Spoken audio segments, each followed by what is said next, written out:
In this lesson, we're going to talk about graphing linear inequalities in two variables. An inequality is something that does not have an equal sign. So for our purposes, we're going to deal with less than or equal to, greater than or equal to. Because it's an inequality, it means that we're going to have more than one point that fits the solution. So our first example is to tell whether the ordered pair is a solution of the inequality. Instead of solving and doing a lot of math to figure this out, what we can do instead is just substitute the point in for the x and y values. So 2 times -1 plus 9 is less than -3. So that'd be -2 plus 9 is less than -3, which would be 7 is less than -3. Since that is not a true statement, it is not a solution.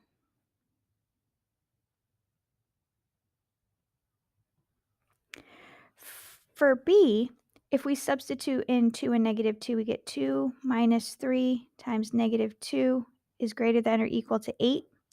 This would be 2 plus 6 is greater than or equal to 8. 8 is greater than or equal to 8. Because the equal sign is there, that means that's a true inequality. 8 is greater than or equal to 8, so yes, it is a solution.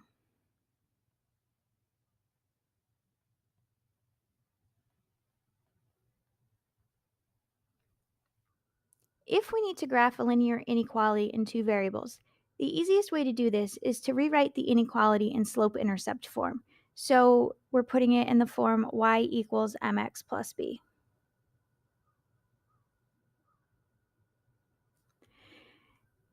Then we graph the inequality as if it were a line. The only difference is if we don't have the equal sign with our inequality, we use a dashed line instead of a solid line. Then, if it is greater than or equal to, we shade above the line. If it is less than or equal to, we shade below the line. So for our first example, if I move the x to the other side of the inequality, I get 2y is greater than x plus 2. When I divide by 2, I get y is greater than 1/2 x plus 1. This means that my y-intercept is 1. So I'll put a point right there at 1. And then it means that my slope is a half. So I go up 1 over 2, up 1 over 2. Because there is no equal sign with this, I'm going to connect with a dashed line instead of a solid line. Now, because my symbol here is a greater than symbol, that means I'm going to shade above the line. So this means that anything in the shaded region is a solution to that inequality.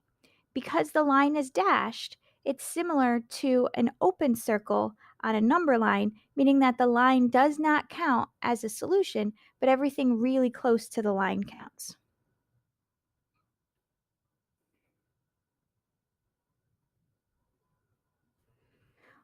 Our next example is x minus 2y is greater than 4. If I move the x to the other side, I have negative 2y is greater than negative x plus 4. My next step is to divide everything by negative 2.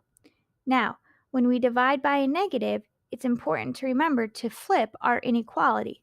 So we'll end up with y is less than 1/2 x minus 2. My y-intercept is negative 2. My slope is a half. And it's once again a dashed line because there's no equal sign.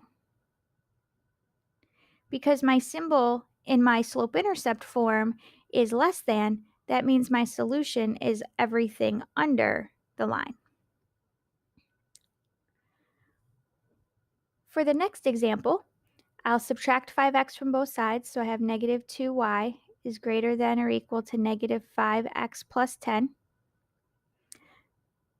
When I divide by negative 2, I once again have to flip the inequality, so y is less than or equal to negative 5, oops, that's a negative 2, so that turns into positive 5 halves x minus 10 divided by 2 is 5.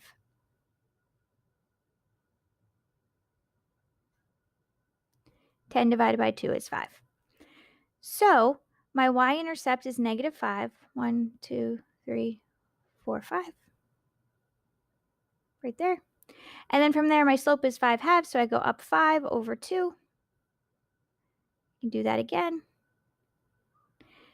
This time, because there is an equal sign, I connect with a solid line. And because this symbol in our slope-intercept form is less than, I shade everything below the line. So every point below the line is a solution to that inequality.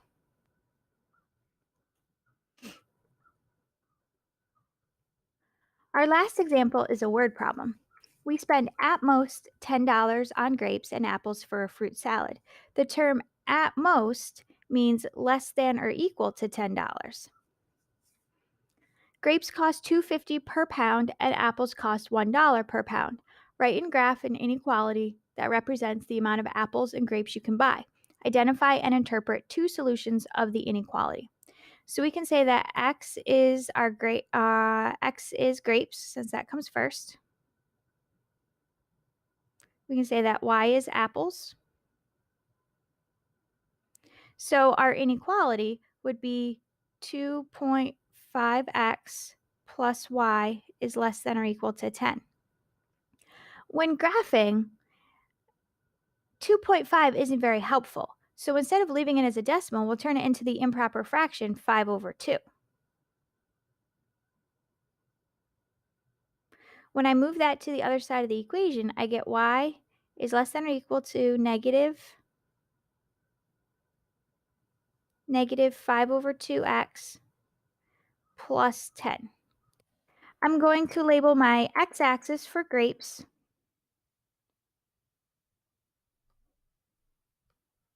and my y-axis for apples. The y-intercept of this line is 10, and my slope is negative 5/2. So I'm going to go down 5 and over 2, and then down 5 and over 2 again. Because I can't purchase a negative amount of grapes or apples, I don't want to extend past these axes. So I'm going to connect from my y-intercept. That's a really bad line. I'm going to try that again. I'm going to connect from my x-intercept to my y-intercept. And then because it's less than, I'm going to shade everything below that line. But once again, I'm going to stop at the axes because I can't have anything negative. Now, we need to find and interpret two solutions. Identify and interpret two solutions. Well, anything within the shaded region or on the line is a solution. So we could buy 1 pound of grapes and 2 pounds of apples.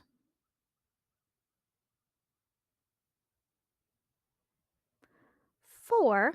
Now, if we substitute this back into our equation, our grapes were our x, so that would be 250, and our apples were our y, so 250 plus 2 is 450.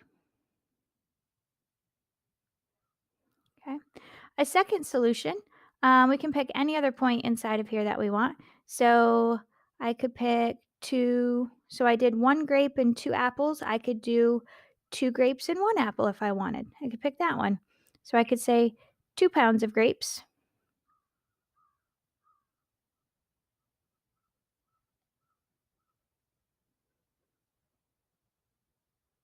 and 1 pound of apples. This time, when we substitute that into our original equation, 2.5 times 2 is 5, plus 1 would be 6. So then that would cost $6.